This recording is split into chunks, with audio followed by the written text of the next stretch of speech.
Hey guys, we are on part 5 of our 5-part series on miracles, and today we're going to talk about John chapter 21. This is so powerful and this is so key to miracles happening in and through our lives. And this is a miracle, of course, in itself. In John chapter 21, this is where Jesus is on the beach. He's making breakfast. He tells some of the disciples, including Peter, to throw out their nets on the other side and they catch a bunch of fish, and they realize it's Jesus. So Peter, with his coat on, jumps in the water even though they're not that far out, gets himself all soaking wet and runs over to Jesus. And I want to talk about what was inside of Peter, other than the fact that Peter just generally was a pretty emotional, crazy guy. But what was inside of Peter that would cause him to do that, to kind of think a little irrationally and act a little irrationally out of so much emotion? What was the emotion driving him? I believe it was his natural, innate drive and desire to be redeemed, to be reconciled to someone that he had wronged, to have a wall that was built up, that he built up between him and Jesus, but in a relationship, for it to come down. He had been dealing with it ever since the 3 times he denied Christ, right? He denied Christ 3 times as Christ was on trial, as Jesus was on trial. Right, and then Jesus, of course, was beaten and then crucified.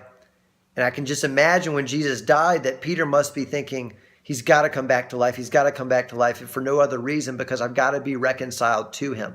I've got to be redeemed. I've got to say I'm sorry for what I did. I've got to be made right in this relationship. Of course, in a relationship with Jesus, but I'm applying it to our relationship with anybody where there's a wall in between us, okay?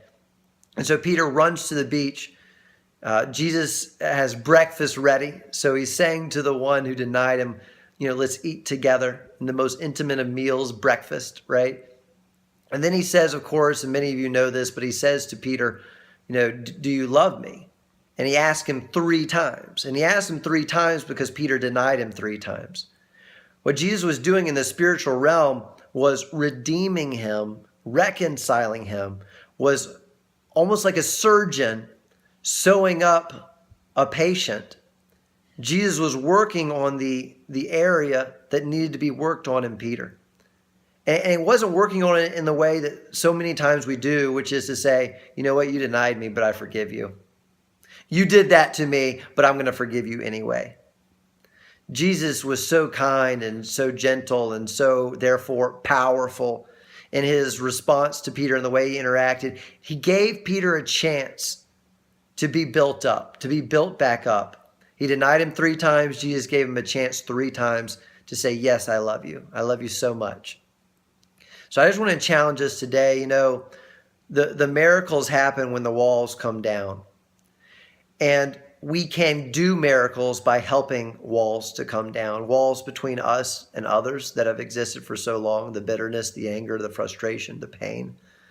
But also, there might be others who, let's say that there's somebody in your church or at your workplace or who works for you or who's just a good friend and they failed in some area.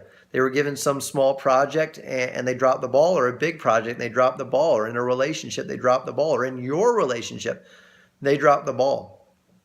And you choose to bless them by going to them and giving them an opportunity to rebuild themselves. And what I mean by that is you give them a small project if it's at church or at work. Or if it's in your relationship, you give them an opportunity to have breakfast or go out and do a service project with you or do something. And they jump at the chance, just like Peter jumped out of the boat. They jump at the chance to be able to take an action. Not just be told they're forgiven, but be able to take an action that rebuilds them. It brings down the wall between the 2 of you and it rebuilds them as a person, right? Peter, of course, was the person that Jesus said, I'm going to build my church on you. And in Acts, Peter is the leader of the Acts church. It never would have happened if that scene on the beach hadn't happened. The wall had come down between them and Peter was built back up because Jesus took actions to help him be redeemed. That's what we must do for miracles to flow through us. And that's a miracle that we can take out to the world, heaven coming to earth as we help people be reconciled, be redeemed. And sometimes you just got to be reconciled and redeemed to yourself, right? You've hated yourself for so long, or you're so upset with what you've done, or so angry at what you did, or so ashamed. And yet we can go out, just like Jesus did with Peter, and we can reconcile people to themselves even. So that's a great way, I think, to end the series on miracles. Looking forward to next week. But thanks so much for joining me, and God bless you.